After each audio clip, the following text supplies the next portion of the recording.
Radhe Radhe guys, welcome back to my channel Radhe Krishna. आज चैत कृष्ण पक्ष की पाप मोचनी एकादशी है। माना जाता है कि इस दिन भगवान विष्णु का विधि पूर्वक पूजा करने से आपके सभी पापों का नाश हो जाता है। अगर किसी भी वजह से पूजा न कर पाए तो कथा सुनने से भी हमारे सभी पापों का नाश हो जाता है। तो आइए हम सभी कथा सुनते हैं। तो प्रेम से बोलिए विष्णु भगवान की जय, एकादशी माता की जय, लक्ष्मी माता की जय। तो कथा शुरू करने से पहले हाथ में थोड़ा सा तिल ले लें।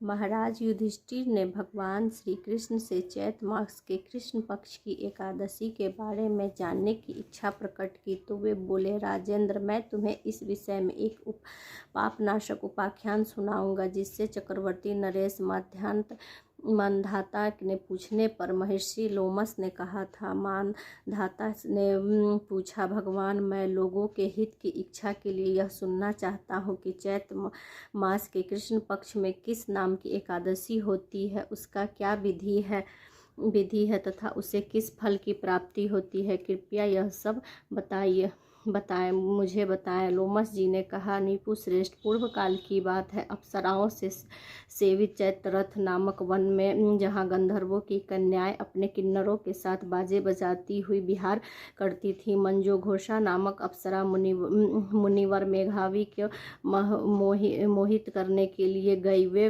महर्षि चैत्ररथ वन में रहकर ब्रह्मचर्य का पालन करते थे। मंजूघोषा मुनि के भय से आश्रम से एक कोस दूर ही ठहर गई और सुंदर ढंग से बीना बजाती हुई मधुर गीत गाने लगी। मुनि श्रेष्ठ मेघावी घूमते हुए उधर जा निकले और उस सुंदर अप्सरा को इस प्रकार गान करते देख बरबस होकर मोह के वशीभूत हो गए। मुनि की ऐसी अवस्था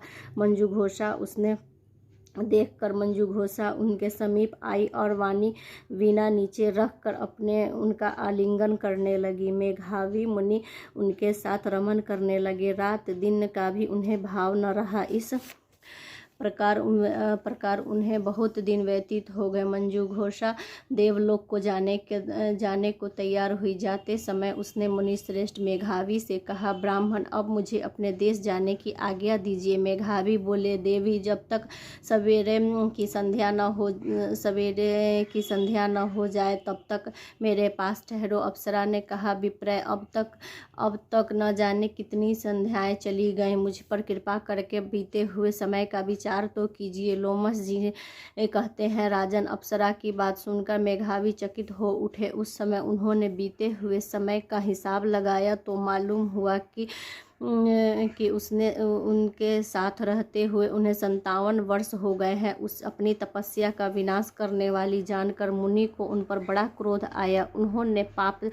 उन्होंने श्राप देते हुए कहा, पापनी, तू पिशाचनी हो जा। मुनि के श्राप से दीर्घ होकर वह विनय से नतमस्तक हो गई। बोली, विप्रय, मेरे श्राप का उद्धार कीजिए। 7 वाक्य बोलने या 7 पद साथ साथ चलने मात्र से ही सत्पुरुषों के साथ मैत्री हो जाती है। ब्राह्मण, मैंने तो आपके साथ अनेकों वर्ष व्यतीत किए हैं, अतः स्वामी मुझ पर कृपा कीजिए। मुनि बोले, भद्रे, क्या करूं, तुमने मेरी बहुत बड़ी तपस्या नष्ट कर डाली है। फिर भी सुनो, चैत्र कृष्ण पक्ष में जो शुभ एकादशी आती है उसका नाम पाप मोचनी ने, वह श्राप से उद्धार करने वाली तथा सब पापों का क्षय करने वाली है। सुंदरी, इस व्रत करने से तुम्हारी पिशाचता दूर होगी। ऐसा कहकर मेघावी अपने पिता मुनिवर चैनवन के आश्रम पर गए।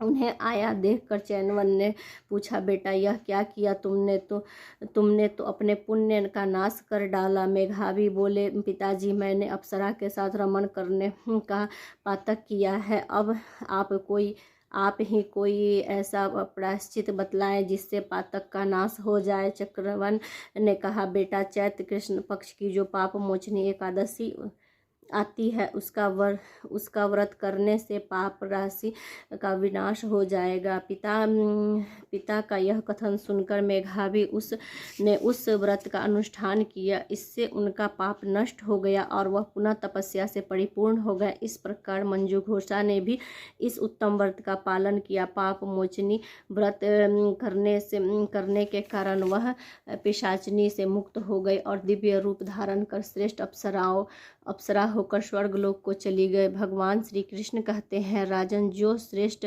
मुनिवर पाप मोचनी एकादशी का व्रत करते हैं उनका सारा पाप नष्ट हो जाता है। इसको पढ़ने और सुनने से सहस्त्र गौदान का फल मिलता है। ब्राह्मण हत्या, स्वर्ण की चोरी, सुपार्ण और गौपत्नी का गमन करने वाले